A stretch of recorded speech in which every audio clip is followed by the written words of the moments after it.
Do you think a dog likes to play with a girl? No, dogs are pragmatic. They're only motivated to play with themselves.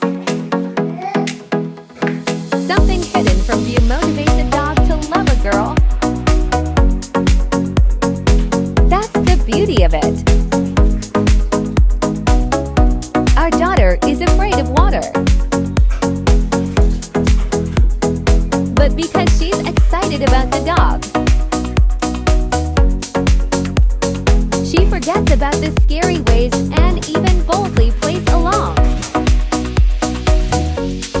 But the secret is actually simple. Put a ball in the bathtub, and everyone will be happy. The mom who's busy, the daughter who's not afraid of water,